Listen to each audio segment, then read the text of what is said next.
Assalamualaikum warahmatullahi wabarakatuh. Salam dan bahagia Bapak dan Ibu guru yang hebat. Dalam rangka menciptakan lingkungan positif, salah satu strategi yang perlu kita tinjau kembali adalah penerapan disiplin di sekolah kita.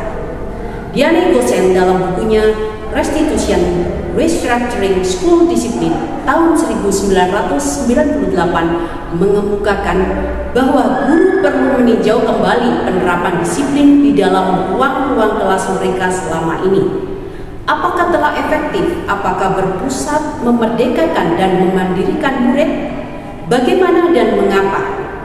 Melalui serangkaian riset dan berdasarkan pada teori kontrol Dr. William Glasser, Gosen berkesimpulan ada 5 posisi kontrol yang diterapkan seorang guru, orang tua, ataupun atasan dalam melakukan kontrol. Kelima posisi kontrol tersebut adalah penghukum, pembuat rasa bersalah, teman, pemantau, dan manajer. Mari kita tinjau lebih dalam kelima posisi kontrol ini. Yang pertama, penghukum. Seorang penghukum bisa menggunakan hukuman fisik maupun verbal. Orang-orang yang menjalankan posisi penghukum senantiasa mengatakan bahwa sekolah memerlukan sistem atau alat yang dapat lebih menekan murid-murid lebih dalam lagi. Yang kedua, pembuat merasa bersalah. Pada posisi ini biasanya guru akan bersuara lebih lembut. Pembuat rasa bersalah akan menggunakan keheningan yang membuat orang lain merasa tidak nyaman, bersalah, dan rendah diri. Yang keempat adalah teman. Guru pada posisi ini tidak akan menyakiti murid, namun akan tetap berupaya mengontrol murid melalui persuasi. Posisi teman pada guru bisa negatif ataupun positif. Posisi di sini berupa hubungan baik yang terjalin antara guru dan murid. Guru di posisi teman menggunakan hubungan baik dan humor untuk mempengaruhi seseorang. Yang kelima adalah pemantau. Memantau berarti mengawasi. Pada saat kita mengawasi, kita bertanggung jawab atas perilaku orang-orang yang kita awasi. Posisi pemantau berdasarkan pada peraturan dan konsekuensi. Dengan menggunakan sanksi atau konsekuensi, kita dapat memisahkan hubungan pribadi kita dengan murid sebagai seseorang yang menjalankan posisi pemantau. Yang terakhir adalah manajer.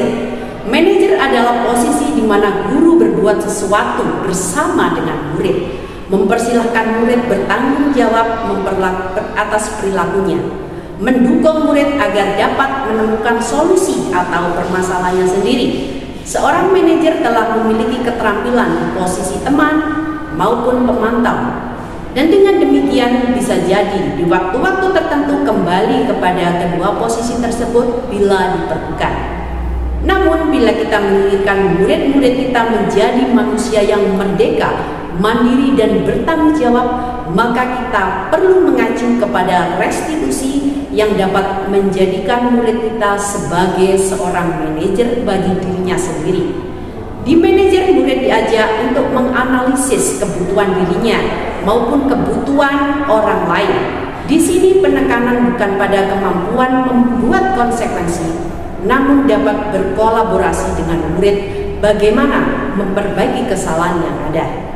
Nah, Bapak guru dan Ibu guru yang hebat, berikut adalah contoh praktik baik penerapan segitiga restitusi di sekolah kamu. Selamat menyaksikan. Assalamualaikum.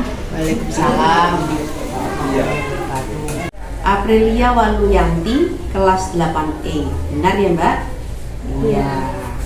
Mbak, kemarin ada laporan dari teman-teman kamu bahwa kamu masuk kelas itu lewat jendela. Apa benar? Tidak, Bu. Saya lewat pintu kok. Santai aja, Mbak. Nggak usah takut, nggak usah tegang ya. Jujur, setiap orang pasti punya dan pernah melakukan kesalahan. Iya, Bu. Bisa diceritakan kenapa sampai lewat jendela?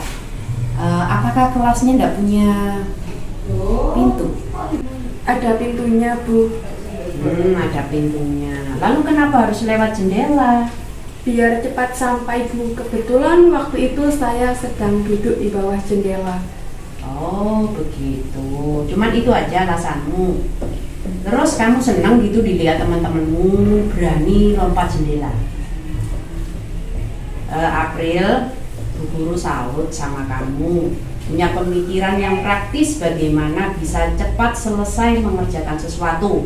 Antara lain bagaimana bisa cepat sampai masuk kelas sehingga lompat kelas. Saya juga maklum kamu mungkin bangga dan senang dilihat dan dikatakan berani sama teman-temanmu. April berani. Nah, tapi tahu nggak kamu Mbak, apa yang kamu lakukan itu sudah menyalahi, tidak sesuai dengan keyakinan kelas yang kalian buat. Iya Bu, saya telah melanggar keyakinan kelas dan bersikap tidak sopan. Apalagi? Tidak menghormati diri sendiri dan orang lain. Bagus April, kamu telah paham dan mengetahui, ya. Dengan melakukan itu kamu juga merasa bangga, ya, dan senang karena teman-teman mengatakan kamu berani. Namun sebenarnya ada cara yang lain bagaimana kamu menunjukkan bahwa kamu adalah anak yang berani, pemberani. April, bukankah kamu bisa baca puisi? Nah, bisa kan? Nah, ini saatnya kamu harus tunjukkan bahwa kamu bisa dan berani tampil dalam prestasi. Ya, minggu depan ada lomba baca puisi tingkat sekolah. Kamu mau ikut? Ya, kamu bisa minta dilatih oleh Bu Murti. Ya, Mbak ya? Baik Bu, saya akan berlatih membaca puisi. Terima kasih. Dan saya mohon maaf atas kesalahan saya yang telah saya perbuat dan saya berjanji tidak akan mengulanginya lagi. Baik, saya permisi Bu. Ya, baik-baik ya, Nak ya. Iya Bu. Saya suka tidak mendapatkan hukuman, tetapi saya menyadari kesalahan saya. Kami Satya, kelas 9B. Saya dapat laporan dari Bapak Baihaqi bahwasanya pada hari Jumat kemarin ketika teman-temanmu ke masjid semuanya, kamu malah tidur dan sembunyi di pojok kelas. Benar apa enggak? Ya Bu, saya ngantuk. Oh, ngantuk. Kenapa ngantuk, Mas? Semalam tidak tidur Bu. Oh, tidak tidur. Tidak tidur terus ngapain yang kamu lakukan? Nggak usah takut, Fahmi, ceritakan saja. Nggak apa-apa sudah. Ayo silakan jujur. Apa yang telah kamu lakukan sehingga tidak tidur semalaman? Tadi malam saya main dulu. Main game? Ya. Sampai semalam suntuk, nggak tidur. Oh, jadi seru banget ya, sampai asik gitu, sampai nggak tidur semalaman main game. Benar? Nah, sekarang Fahmi kita bicara tentang keyakinan kelas. Dari kejadian ini kira-kira apa yang telah kamu langgar dari keyakinan kelas kamu? Sholat Jumat tanpa diperintah dan tidak tidur di kelas. Bagus Fahmi, kamu telah paham dan mengetahui, ya. Terus di sini saya tahu pasti kamu mencari kesenangan kan untuk bermain game. Bisa, boleh bermain game itu, tapi ada cara yang lain. Kamu harus apa? Mengatur waktumu, ya. Mengatur waktu, kapan waktunya belajar, kapan waktunya beribadah, kapan waktunya bermain, ya. Sekarang kira-kira apa yang akan kamu lakukan setelah ini, Mas?